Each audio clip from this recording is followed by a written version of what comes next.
वालेकुम dear student, this is me Farmanullah Khan. आज की इस इम्पोर्टेंट वीडियो में हम हेल्थ असेसमेंट पोस्टारन फर्स्ट सेमेस्टर के unit assessment of thorax and lungs को पढ़ेंगे, जिसमें हम इस यूनिट के ऑब्जेक्टिव्स को कवर करेंगे और इसके साथ इस यूनिट के जो इम्पोर्टेंट पॉइंट्स हैं जो एग्जाम में आ सकते हैं तो उसको भी हम मेंशन करेंगे ताकि आने वाले एग्जाम में आपके लिए आसानी हो। एक इम्पोर्टेंट बात आपको बताता चलूं कि इस यूनिट को अपनी आसानी के लिए हमने दो पार्ट्स में डिवाइड किया है। पार्ट फर्स्ट का वीडियो लेक्चर ये है, पार्ट सेकंड का वीडियो लेक्चर ऑलरेडी मेरे यूट्यूब चैनल पर मौजूद है, जिसके वीडियो का लिंक मैंने इस वीडियो के डिस्क्रिप्शन में दिया है, तो वहीं से जाकर आप इस यूनिट का पार्ट सेकंड देख सकते हैं। तो assessment of thorax and lungs एक इम्पोर्टेंट लेक्चर है और आज हम इसको डिटेल के साथ पढ़ेंगे। जिस तरह हम बाकी सिस्टम्स की असेसमेंट और बाकी यूनिट जब हम पढ़ते थे, किसी भी हम बॉडी ऑर्गन की असेसमेंट करते थे तो सबसे पहले उसकी एनाटॉमी हम पढ़ते थे, उसके बाद फिजियोलॉजी के मतलब ये है कि उस चीज़ का नॉर्मल स्ट्रक्चर हमें पता हो और नॉर्मल फंक्शन पता हो। जब ये दो चीज़ें हमें पता होंगी तो उसके बाद हम ये जान सकेंगे कि आया यहाँ पे कोई प्रॉब्लम है या नहीं है। अगर प्रॉब्लम है तो उसको हमने किस तरह फाइंड आउट करना है। तो अभी हम एनाटॉमी ऑफ लंग्स पढ़ेंगे कि लंग्स का स्ट्रक्चर क्या है। तो ये ऑलरेडी हम एक्सप्लेन भी कर चुके हैं, आप लोगों ने एनाटॉमी एंड फिजियोलॉजी में पढ़ा होगा कि लंग्स हमारे पास क्या है, ये ऑर्गन ऑफ रिस्पायरेशन है कि इसके थ्रू हम रिस्पायरेशन करते हैं। They are located in thoracic cavity. देखो चेस्ट कैविटी जो होती है उसको कहते हैं, उसको थोरैसिक कैविटी कहते हैं। तो लंग्स हमारे पास थोरैसिक कैविटी में होते हैं। इसकी इंपॉर्टेंट पॉइंट्स ये हैं कि राइट लंग हमारे पास और लेफ्ट लंग। तो राइट लंग जो हमारे पास है उसमें 3 लोब्स होते हैं कि अगर यहाँ पे हम अगर राइट लंग बनाए तो राइट लंग में हमारे पास क्या होते हैं, उसमें 3 लोब्स होते हैं। देखो 3, लेकिन लेफ्ट लंग में हमारे पास सिर्फ 2 लोब्स होते हैं। वो इसलिए कि लेफ्ट लंग्स के नीचे फिर हमारे पास हार्ट होता है। तो लेफ्ट लंग्स जो हमारे पास है वो 2 लोब्स पर मुश्तमिल है और जो हमारे पास राइट लंग्स हैं वो 3 लोब्स पे मुश्तमिल है। ये आप एमसीक्यूज के लिए याद रख ले। इसके बाद important to know landmark of thorax. देखो आपको ये पता होना चाहिए कि हमारे थोरैसिक कैविटी में किस रिब से या किस लोकेशन से लंग्स स्टार्ट होते हैं और किस लोकेशन पे लंग्स खत्म होते हैं। क्यों? देखो जब हमें नॉर्मल पोजीशन पता होगा लंग्स का, अब उसके बाद लंग्स में अगर कोई स्वेलिंग होती है, वहाँ पे कोई फ्लूइड एक्युमुलेशन होती है, तो फिर हमें पता चलेगा कि हाँ ये लंग्स अपने ओरिजिनल पोजीशन से या नीचे आ गया है या ऊपर हो गया है या एक साइड पे हो गया या दूसरे साइड पे। तो फिर हमें पता चलेगा अगर हमने इसके नॉर्मल लोकेशन का पता हो। और ये जो लैंडमार्क्स होते हैं ये आगे आ रहे हैं स्लाइड में, जो हमें ये बताते हैं कि लंग्स का कौन सा पार्ट हमारे थोरैक्स कैविटी के कौन सी रीजन में मौजूद है। Compose of trachea, bronchioles and alveoli. और हमारे पास लंग्स में ट्रीकिया भी होते हैं, ब्रोंकाई भी होते हैं, ब्रोंकियोल्स भी होते हैं, एल्वियोलाई भी होते हैं और ये तमाम रिस्पायरेशन में हेल्प आउट करते हैं। आगे आएंगे स्लाइड तो उसमें हम एक एक ऑर्गन की एक थोड़ी सी समरी जो है वो एक्सप्लेन करेंगे लंग्स के हर एक पार्ट के कि उसके पार्ट का क्या बेनिफिट है हमारे लिए। देखो यहाँ पे पिक्चर में आप साफ देख सकते हो कि ये हमारे पास लेफ्ट लंग है। तो लेफ्ट लंग का क्या है, 2 लोब है, एक ये ऊपर वाला और ये दूसरा नीचे वाला। लेकिन जो हमारे पास राइट लंग है तो उसमें ये एक लोब हो गया, ये दूसरा लोब हो गया हमारे पास और ये तीसरा लोब। तो ये आप एमसीक्यूज के लिए याद रख लें। और इस पिक्चर में यहाँ पे इन्होंने आपको एल्वियोलाई दिए हैं, जो यहाँ पे हमारे पास क्या होते हैं, जहाँ पे हमारे पास गैसियस एक्सचेंज होता है।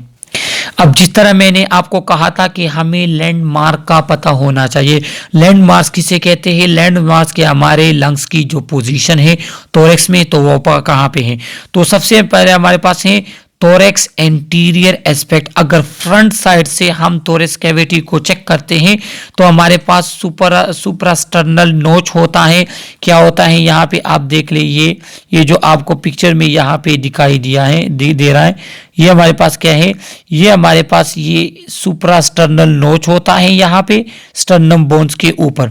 इसके बाद स्टर्नल एंगल होता है, स्टर्नल एंगल के बाद हमारे पास जिफी स्टर्नल जॉइंट होता है जो आपके जिफाइड प्रोसेस और स्टर्नम बोन के दरमियान क्या करता है, जॉइंट बनाता है। यहाँ पे इसको कहते हैं जिफी स्टर्नल जॉइंट। इसके बाद हमारे पास सबकॉस्टल एंगल होता है। सबकॉस्टल एंगल ये है, ये जो आपके दो रिब्स के दरमियान कितना एंगल है इसको सबकॉस्टल एंगल कहते हैं। इसके बाद हम क्लेविकल बोन को देखते हैं। क्लेविकल बोन यहाँ पे ऊपर है, देखो, जिसको ब्यूटी बोन भी कहते हैं फीमेल में, ये क्लेविकल बोन। और इसके बाद रिब्स, तो ये क्या है, देखो ये तमाम वो चीजें हैं। अगर किसी भी बंदे का कोई एक्सीडेंट हो जाता है या कोई और भी एबनॉर्मेलिटी अगर उसकी है बोन रिलेटेड, तो हम फिर उसके रिब केज और इन चीजों को देखते हैं कि आया इसमें तो कोई एबनॉर्मेलिटी नहीं आई, क्योंकि हमारे यूनिट का नेम ही ये है कि assessment of thorax and lungs, कि आप थोरैक्स कैविटी की असेसमेंट करो तो हमें इन नॉर्मल चीजों का पता होना चाहिए एंटीरियर एस्पेक्ट में। अब ये हमारे पास एंटीरियर वेंट्रिकल लाइन्स हैं, तो जो मिड में है तो इसको स्टर्नल लाइन कहते हैं क्योंकि ये बिल्कुल स्टर्नम बोन के ऊपर है, सही है। इसके बाद राइट मिड में हमारे पास क्या है कि इसको क्लेविकुलर लाइन कहते हैं। क्यों, देखो आपके राइट साइड में क्लेविकल की बिल्कुल ऊपर ये लाइन खींचा गया है, सही है। और हमारे पास लेफ्ट साइड पे यहाँ पे क्लेविकुलर लाइन के ऊपर क्लेविकल बोन्स की बिल्कुल साइड ऊपर जो है लाइन खींचा गया है, तो ये लेफ्ट साइड वाला और ये राइट साइड वाला। अब इसकी इंपॉर्टेंस ये है कि जब भी हमारे पास कभी भी लंग्स की कोई स्वेलिंग होती है या वहाँ पे कोई जख्म सा बनता है या वहाँ पे फ्लूइड एक्युमुलेशन होती है, तो फिर लंग्स की ये नॉर्मल पोजीशन नहीं रहती। तो इसलिए हम क्या करते हैं, इसलिए हम ये चीज़ पढ़ते हैं। अब हम अगर लेटरल साइड की बात करें तो लेटरल पे क्या होगा कि एंटीरियर एक्सिलरी लाइन हमारे पास होता है, जो फ्रंट साइड पे एक्सिलरी कहते हैं साइड पे, तो ये एंटीरियर एक्सिलरी लाइन होता है जो फ्रंट की तरफ होता है। दूसरा हमारे पास क्या होते हैं, पोस्टीरियर एक्सिलरी लाइन, क्या है कि ये आपका बैक की तरफ होता है, पीठ की तरफ। और दरमियान को क्या कहते हैं, मिड एक्सिलरी लाइन। तो अब जब हमारे पास क्या होता है कि जब लंग्स में कोई प्रॉब्लम आ जाती है या वहाँ पे फ्लूइड एक्युमुलेशन होती है, तो आप लोगों ने देखा होगा कि वहाँ पे मिड एक्सिलरी साइड पे इन्होंने ड्रेन इंटर किया होता है। तो वो क्यों करते हैं, इसलिए करते हैं कि इन तमाम चीज़ों को वो देख लेते हैं और उनको फिर ये चेक करते हैं कि कहाँ पे हमारे पास फ्लूइड एक्युमुलेशन है, तो उस साइड ऑफ फ्लूइड को लिखाने के लिए फिर वो मिड एक्सिलरी साइड पे क्या करते हैं, ड्रेन इंटर करते हैं। तो इसलिए ये तमाम पोजीशन सीखना लाजमी है। इसके बाद हमारे पास पोस्टीरियर वर्टिकल लाइंस क्या होते हैं, एक वर्टिब्रल लाइन होता है जो वर्टिब्रल कॉलम के ऊपर बिल्कुल खींचते हैं। एक हमारे पास राइट साइड पे जिसको राइट स्कैपुलर लाइन कहते हैं, एक हमारे पास लेफ्ट साइड पे, सही है। तो ये हमारे पास क्या है, इन तमाम के अंदर फिर लंग्स को मेजर किया जाता है, उसके साइज को चेक किया जाता है। इनकी सिर्फ आप नेम याद रख ले, इसमें एज सच इंपॉर्टेंट जो है कंसेप्चुअल एमसीक्यूज नहीं है, लेकिन सिर्फ इतना आपको पता होना चाहिए कि आपके पोस्टीरियर वर्टिकल लाइंस कौन कौन से हैं। तो आपका पोस्टीरियर कहते हैं आपके बैक साइड पे, वर्टिकल कहते हैं सीधी लाइन को। तो आपका क्या होगा, वर्टिब्रल कॉलम के ऊपर जो लाइन होगी उसको हम वर्टिब्रल लाइन कहेंगे, चूंकि ऊपर शोल्डर बोन को स्कैपुला कहते हैं। अगर राइट साइड पे है तो राइट स्कैपुलर लाइन, अगर लेफ्ट साइड पे है तो इसको लेफ्ट स्कैपुलर लाइन। ये हमारे पास शोल्डर बोन को क्या है, ये जो शोल्डर बोन है इसको स्कैपुला कहते हैं। अब ये स्लाइड हमारे पास छोटी सी समरी है फंक्शन ऑफ रिस्पायरेटरी सिस्टम की, जो जिसमें ऑलरेडी कुछ हम पढ़ चुके हैं असेसमेंट ऑफ नोज थ्रोट में, और कुछ यहाँ पे मैं आपको पढ़ा लूँ। इंतहाई सिंपल है, जो हमारे रिस्पायरेटरी सिस्टम में नेजल कैविटी होती है तो उसका काम क्या होता है, वो बाहर से जितनी भी एयर आती है उसको वार्म करना, उसको फिल्टर करना और उसको मॉइस्चर करना। ये काम किसे, ये नेजल कैविटी का होता है, ताकि आपके पास जो लंग्स में हवा जाए, एयर जाए, तो वो क्या हो, वो आपके पास मॉइस्ट भी हो, वो जम फ्री भी हो और वो वार्म भी हो, सही है। इसके बाद हमारे पास फेरेंक्स, तो फेरेंक्स क्या काम करता है, वो हमारे पास मस्कुलर मेम्ब्रेन ट्यूब होता है that act as a passage between nose and larynx for air and between mouth and oesophagus for food. ये जो हमारे पास फेरेंक्स होता है ये तो एक एयरवे के लिए भी कनेक्शन प्रोवाइड करता है, दूसरा ये हमारे माउथ और एसोफेगस के आपस में कनेक्ट करता है। इसके बाद नेजोफेरेंक्स की बात आ जाती है तो नेजोफेरेंक्स भी वही काम करता है कि इसके थ्रू हमारे पास एयर जाती है हमारे लंग्स में। इसके बाद ओरोफेरेंक्स की बात आ जाती है तो ओरोफेरेंक्स क्या है, ये दोनों के लिए हमारे पास पैसेज है। इसके थ्रू एयर भी जाती है लंग्स में, इसके थ्रू खुराक भी जाता है हमारे एब्डामेन में। सही है। इसके बाद laryngopharynx. Laryngopharynx is the most inferior portion of the pharynx, open anteriorly into larynx and posteriorly into oesophagus. जो हमारे पास लेरिंजोफेरेंक्स होता है तो ये क्या है, ये फेरेंक्स की बात होता है। सही है।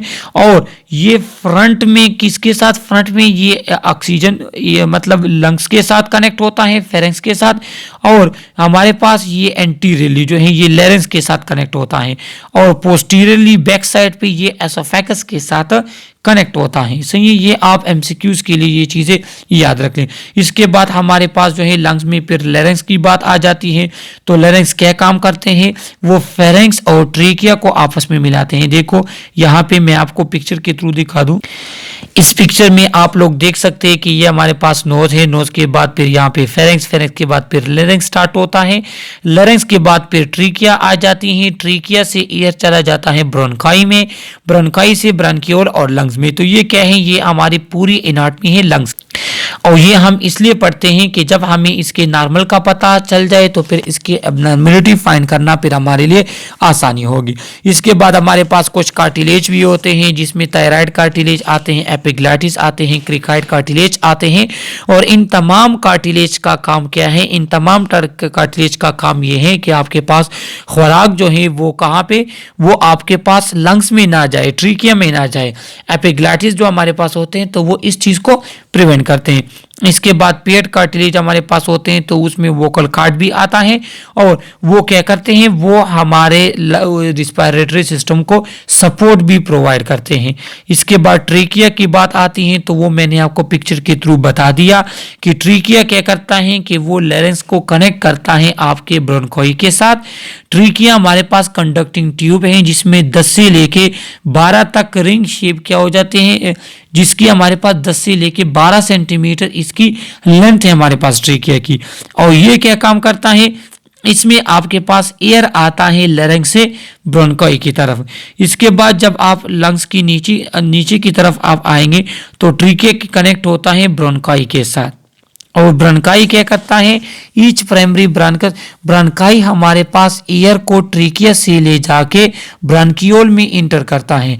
हमारे पास 2 ब्रोंकाई हैं, एक राइट में इंटर होती हैं और दूसरा लेफ्ट में, जो आगे जाके ब्रांकियोल्स में डिवाइड हो जाती हैं। और ब्रांकियोल आपके पास एयर को ट्रांसफर करते हैं एल्वियोलाई में, और एल्वियोलाई में फिर आपके पास गैसियस एक्सचेंज होती हैं। अगर आप रिस्पायरेटरी सिस्टम को अच्छे तरीके के साथ पढ़ना चाहते हैं तो यूट्यूब चैनल पे मेरे वीडियो मौजूद हैं जिसमें आप सर्च में देंगे कि रिस्पायरेटरी सिस्टम बाय फरमान, तो आपके पास रिस्पायरेटरी सिस्टम के बारे में फुल डिटेल आ जाएगी। यहाँ पे हमने सिर्फ इसकी समरी एक्सप्लेन करनी थी। इसके बाद प्लूरा होता है सिरस।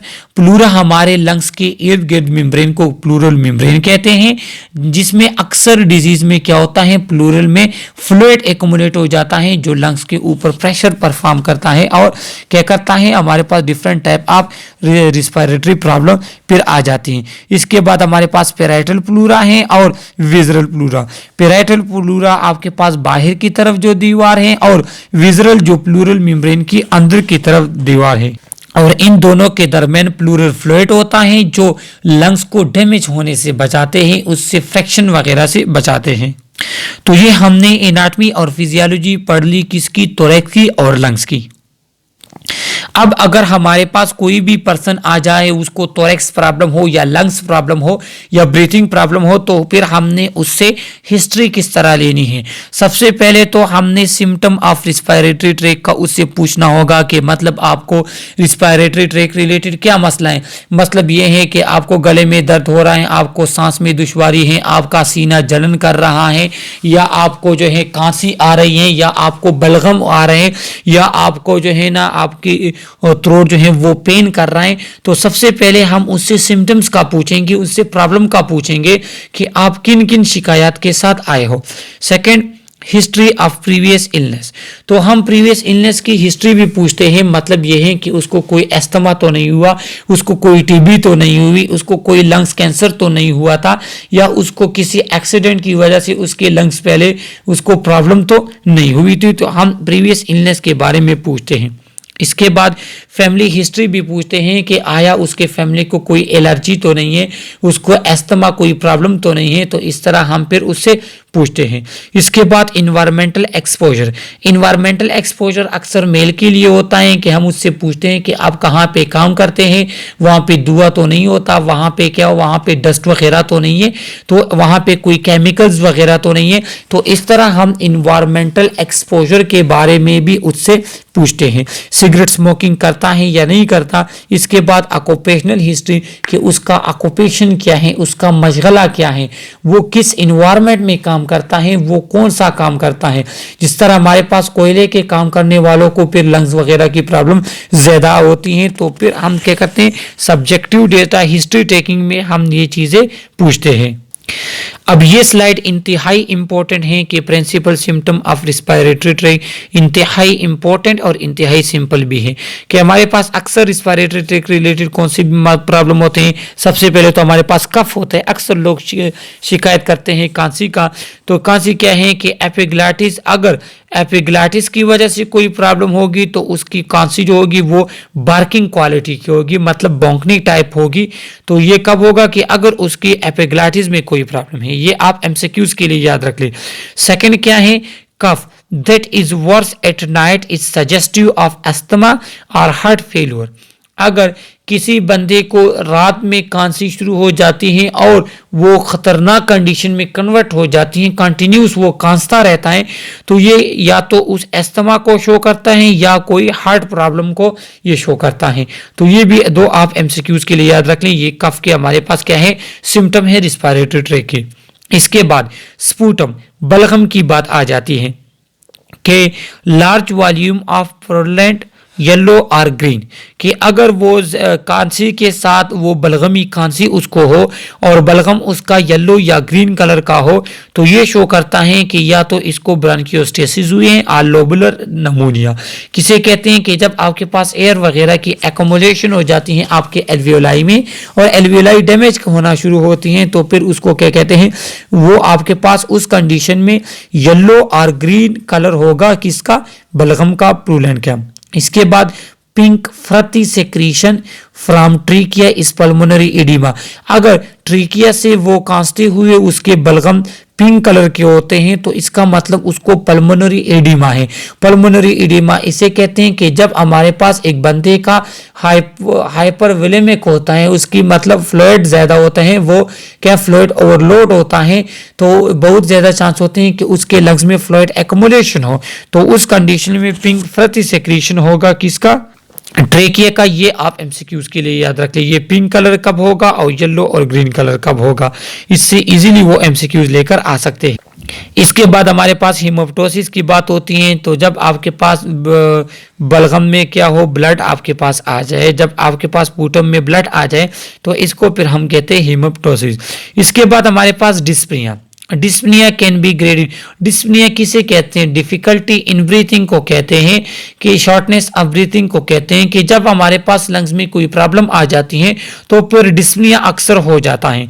Dyspnoea can be graded from 1 to 4 based on the New York heart association. जो न्यूयॉर्क की हार्ट एसोसिएशन है तो उन्होंने एक 4 ग्रेड्स बताए हैं डिस्पनिया के, कि क्लास 1 में क्या होगा कि dyspnoea only on heavy exertion. अगर एक बंदे को शॉर्टनेस ऑफ ब्रीथ होती है, डिफिकल्टी इन ब्रीथिंग होती है एक सख्त सी एक्टिविटी करने के बाद, तो इसको फिर हम कहेंगे कि ये क्लास 1 डिस्पनिया इसे हैं। क्लास 2 डिस्पनिया क्या है कि अगर मॉडरेट एक्सर्शन के साथ भी अगर किसी बंदे को डिस्पनिया होता है तो इसको हम कहते हैं क्लास 2 डिस्पनिया। क्लास 3 में क्या होता है कि छोटा सा कोशिश करने, छोटे से एक्सरसाइज के साथ छोटी सी एक्टिविटी के साथ अगर किसी की सांस फूलने लगती है, उसको डिफिकल्टी होती है, तो फिर उसको हम कहेंगे कि क्लास 3 डिस्पनिया है इस बंदे को। और क्लास 4 में क्या आता है? Dyspnoea at rest. अगर एक बंदा रेस्ट पे भी हो और उसको डिस्पनिया हो तो इसको फिर हम क्लास 4 देंगे। और ये आपके पास ये जो स्केल है ये आप एमसीक्यूज के लिए याद रख ले। ये हमारे पास जो है जो न्यूयॉर्क हार्ट एसोसिएशन ने बनाया डिस्पनिया के लिए। तो ये स्लाइड एमसीक्यूज के हवाले से इंतहाई इंपॉर्टेंट है। इसके बाद हमने क्या करने हैं कि technique for examination of thorax and lungs और थोरेक्स की एग्जामिनेशन के लिए जो हमारे पास टेक्निक यूज होते हैं। तो सबसे पहले स्टार्ट करने से पहले आपको क्वाइट इन्वायरमेंट आपको लिए ज़रूरी है कि जहाँ पे आप स्टेथोस्कोप वगैरह के थ्रू आप कोई एबनॉर्मल साउंड सुन सके। इसके बाद प्रॉपर पोजीशनिंग इंतहाई ज़रूरी है कि अगर आप उसको बैक साइड पे पोस्टीरियरली अगर आप उसके लंग्स चेक करना चाहते हो तो उसको हमने फिर बैठाना है। अगर हमने उसके एंटीरियर चेस्ट चेक करनी है तो फिर हमने पेशेंट को लेटाना है। इसके बाद हम थ्रू स्टेथोस्कोप के थ्रू हम देख लेते हैं कि आया उसके चेस्ट में कोई एबनॉर्मल प्रॉब्लम तो नहीं है, लेकिन उसके लिए आपने उसके चेस्ट को एक्सपोज करना होगा कि अगर हमने क्या करें स्टेथ को अगर उसके बॉडी पे लगेगा तो उसके फिर हमारे पास क्या उसका हमारे पास फिर रिजल्ट अच्छा आएगा। तो हमने पेशेंट के क्या उसको एक्सपोज करना है उसकी स्किन को, ताकि हम उसकी स्किन पे इजीली स्टेथोस्कोप के थ्रू मुआयना कर सके। पेशेंट कंफर्ट लाजमी है। आपने गर्म हाथ उसको लगाने हैं, उसको आपने जो है ज़्यादा इरिटेट नहीं करना। आपने क्या करना है स्टेथोस्कोप का जो डायफ्राम है वो साफ होना चाहिए, सही है। और उसको भी आप वार्म हैंड में पकड़ेंगे ताकि वो अगर मतलब ठंडे ठंडे हाथ अगर आप उसके चेस्ट वगैरह पे लगाते हो तो फिर वो क्या होता है वो फिर रिलैक्स फील नहीं करता पेशेंट। इसके बाद अगर फीमेल है तो आपके पास प्राइवेट शीट वगैरह प्राइवेसी वगैरह इन चीज़ों का फिर आपने ख्याल रखना होगा और जो इक्विपमेंट आपको नीड है वो आपके पास होने चाहिए। इसके बाद हमारे पास जो टेक्निक है तो एक एमसीक्यूज में आपको यहाँ पे बताता चलूँ कि जब भी हम जिस भी चीज़ का हम मुआयना करेंगे असेसमेंट करेंगे तो सबसे पहले हमने इंस्पेक्शन करना है और विजुअली उसको देखना है कि वहाँ पे कोई रेडनेस स्वेलिंग तो नहीं है। इसके बाद हमने फिंगर के थ्रू चेक करना है, पल्पेट करना है कोई टेंडरनेस कहाँ पे स्वेलिंग कहाँ पे पेन। थर्ड हमारे पास आ जाता है परकशन, जिसमें हम फिंगर के थ्रू टैप करते हैं और चेक करते हैं कि हमारे पास कौन सा साउंड आ रहा है, क्योंकि डिफरेंट टाइप ऑफ हमारे पास एबनॉर्मल कंडीशन में साउंड्स होते हैं। और लास्ट में फिर हम एस्कल्टेशन करते हैं स्टेथोस्कोप के थ्रू चेक करते हैं। तो एमसीक्यूज यहाँ पे ये हैं कि ये जो स्टेप हैं तो ये स्टेप वाइज हमने परफॉर्म करने होते हैं हर चीज़ की असेसमेंट में, लेकिन एक एक्सेप्शन है एब्डामिन। एब्डामिन असेसमेंट में हम पहले एस्कल्टेशन करते हैं और एंड में हम परकशन करते हैं। तो ये आप एमसीक्यूज के लिए फिर याद रख लें। Inspection of thorax and lung हम किस तरह करेंगे कि with patient sitting up uncovered हमने इसी पेशेंट को बैठाना है। Observe for lesion, chest symmetry, breathing pattern, depth, rate and rhythm, muscle use and skin colour. हमने क्या करना है हमने उसको बैठाना है। उसके बाद हम उसके चेस्ट पे कोई निशान वगैरह देखेंगे, कोई एबनॉर्मलिटी तो नहीं है। हम देखेंगे कि लेफ्ट और राइट साइड वाले चेस्ट की डायमीटर, उसकी लेंथ, उसकी जिसामत सेम है या नहीं है। ब्रीथिंग पैटर्न हमने देखना है कि क्या है कि वो बंदा अगर ब्रीथ करता है तो उसकी कोई एबनॉर्मल साउंड तो प्रोड्यूस नहीं होती या एबनॉर्मल मूवमेंट तो उसके चेस्ट में प्रोड्यूस नहीं होती। दूसरा ये है कि उसकी ब्रीथिंग वो नॉर्मल है या नहीं है, एक स्पेसिफिक रिदम के साथ है या नहीं है। दूसरा ये है कि हमने उसके चेस्ट को फ्रंट और बैक दोनों साइड पे हमने उसको चेक करना है, उसकी असेसमेंट करनी। अगर कोई स्पाइनल कार्ड में कोई प्रॉब्लम है, उसमें स्कोलियोसिस हुआ है एक साइड पे हुआ है, या आपके पास लॉर्डोसिस जो हमारे स्पाइनल कार्ड के प्रॉब्लम होती है तो या कोई किफोसिस वगैरह है तो उसका हमने चेक करना है। क्योंकि वर्टिब्रल कॉलम जो आपका स्पाइनल कार्ड होता है तो वो क्या है कि वहां पे कोई भी एबनॉर्मलिटी वो आपके थोरेक्स कैविटी और लंग्स को अफेक्ट कर सकती है। इसके बाद हमने एंटीरियर पोस्टीरियर डायमीटर देखना है। एक बात मैं आपको बताता चलूं कि फ्रंट और बैक की जो आपके पास चेस्ट की मोटाई है ये 1 है और आपके राइट साइड से लेके लेफ्ट साइड पे जो आपकी चेस्ट की मोटाई है ये 2 के बराबर है। तो ये 1:2 एंटीरियर टू पोस्टीरियर 1 होगा, लेटरल से क्या होगा आपके पास 2 होंगे। तो ये 1:2 ये आपके पास नॉर्मल है। ये एमसीक्यूज में आप याद रखते। यहाँ पे इन्होंने आपको दिखाए हैं, देखो यहाँ पे मैं आपको दिखा दूं एक पिक्चर के थ्रू। देखो कि अगर हम फ्रंट और बैक की बात करें तो वो 1, और अगर हम साइड की बात करें तो यहाँ से स्टार्ट होके दूसरे एंड पे, तो चूंकि उसकी लंबाई ज्यादा है तो उसके लिए 2, तो ये 1:2 आप एमसीक्यूज के लिए याद रख लें। तो जब हम चेस्ट की क्या करते हैं, जब हम चेस्ट की एग्जामिनेशन करते हैं तो हमने देखना होगा कि या तो वो पेक्टस एक्सेवेटम तो नहीं हुआ या पेक्टस क्रेनिएटम तो नहीं हुआ। तो ये 2 इंपॉर्टेंट एमसीक्यूज हैं।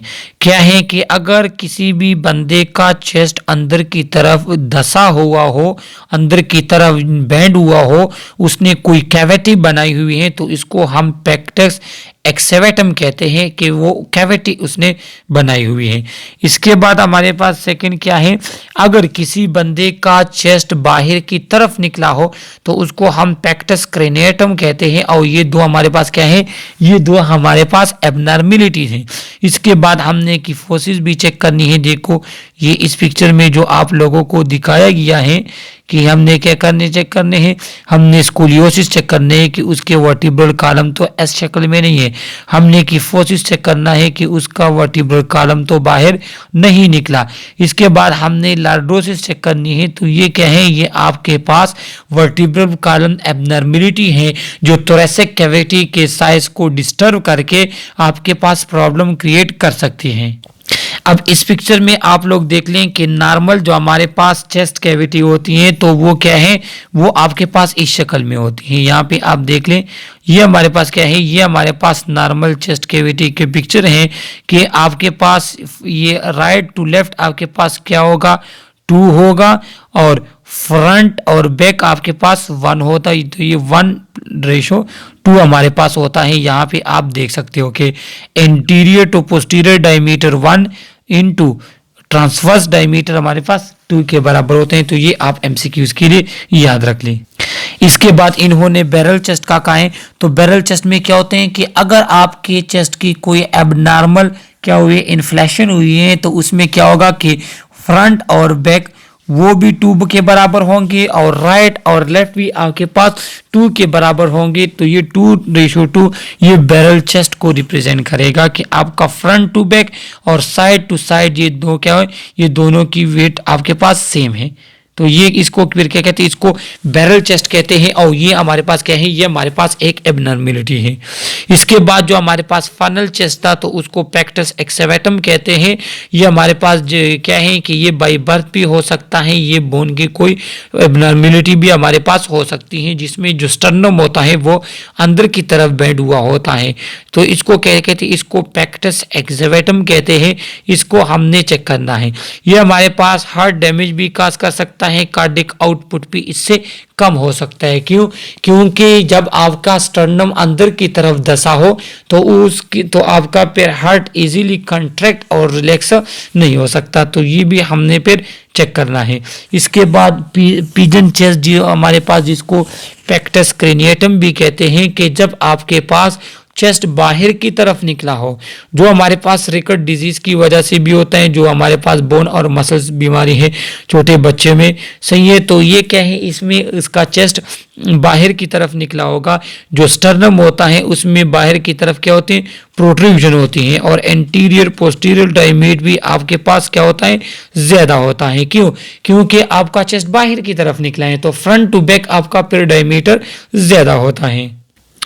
इसके बाद हमारे पास हेरेसन सल्कस। तो हेरेसन सल्कस किसे कहते हैं कि horizontal line at the lower margin of the thorax where the diaphragm attach to the rib, कि जब आपके पास रिब्स और डायफ्राम के आपस में अटैचमेंट हो तो वहां पे हम एक लाइन लेते हैं जिसको हेरेसन सल्कस कहते हैं, जिसके थ्रू फिर हमें पता चलता है कि आया कोई स्टोमक में कोई एब्डोमिनल स्वेलिंग हो रही है या वहां पे कौन सी प्रॉब्लम है। तो इसके थ्रू फिर हम मायर कहते हैं।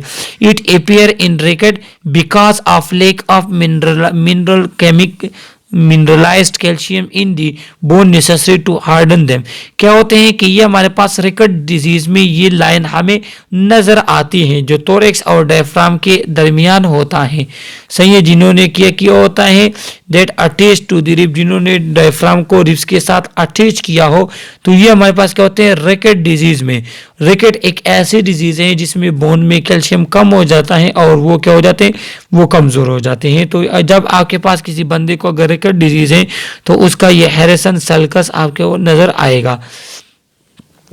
Thus the diaphragm which is always in tension pull the softened bone inward। और क्या होता है कि ये जो हमारे पास डायफ्राम है वो ऑलरेडी टेंशन के फॉर्म में होता है, स्ट्रेच के फॉर्म में होते हैं और वो पुल करता है बोन को अपनी तरफ। और इस पिक्चर में आप लोगों को normal anterior to posterior transverse diameter वो क्लियरली इसमें दिखाया गया है। सही है। इसके बाद हमारे पास ब्रीथिंग पैटर्न है, तो वो दो तरह का होता है, फीमेल का अलग, मेल का अलग।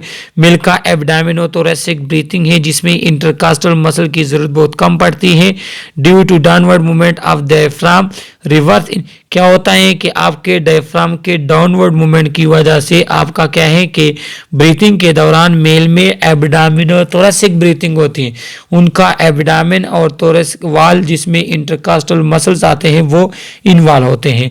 अब क्या होता है कि वो आप जब भी सांस लेते हैं तो पहले आपका एब्डोमेन, उसके बाद आपका चेस्ट मूवमेंट करता है, लेकिन ये पेरिटोनाइटिस में रिवर्स हो जाता है, एसाइटिस में रिवर्स हो जाते हैं, जिसमें क्या होते हैं उसमें एब्डोमिनल प्रेशर इंतहाई ज़्यादा रेज होता है, वो एब्डोमेन स्वेल होती है उस पर्सन की। And gaseous distension of bowel या किसी भी लंग्स क्या कहते हैं इंटेस्टाइन में अगर कोई ऑब्स्ट्रक्शन आ गई हो, किसको जो है क्या है कि वहाँ पे कोई गैसेस डिस्ट्रीब्यूशन हो बाउल में, तो फिर आपके पास क्या, आपके पास फिर ब्रीथिंग पैटर्न वो चेंज हो सकता है। सही है।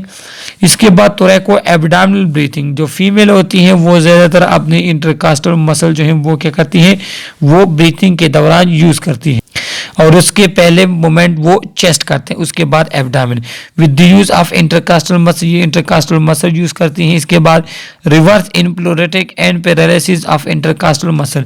लेकिन अगर किसी बंदे को प्लूरल कोई प्रॉब्लम हो या किसी बंदे को इंटरकास्टल मसल्स में कोई प्रॉब्लम हो तो उस कंडीशन में फिर ये जो इसकी रिस्पायरेशन है फीमेल की, ये फिर हमारे पास क्या है, ये हमारे पास अपोजिट हो जाती है फिर, और नॉर्मल हमारे पास नहीं रहती। इसके बाद ये कुछ टर्म हैं जो कि ऑलरेडी मैं एक छोटी सी वीडियो में एक्सप्लेन भी कर चुका हूँ। हमारे पास यूपनिया नॉर्मल रिस्पायरेशन को कहते हैं, हमारे पास 12 से लेकर 20 ब्रीथ पर मिनट, ये हमारे पास नॉर्मल रिस्पायरेशन है। अगर 12 से कम होगा तो इसको हम ब्रेडिपनिया कहेंगे, अगर 20 से ज़्यादा है तो इसको फिर हम टेकिपनिया कहेंगे। अगर किसी बंदे को ब्रीथिंग में डिफ़िकल्टी है तो इसको हम डिस्पनिया का वर्ड यूज़ कर सकते हैं। तो ये हमारे पास कहता है, ये हमारे पास इस यूनिट का पार्ट फर्स्ट था। इसमें कोई भी क्वेश्चन हो थ्रू कमेंट आप हमसे पूछ सकते हैं। सब्सक्राइब करें हमारे चैनल को, लाइक करें हमारी वीडियोज़ को। Okay, thank you.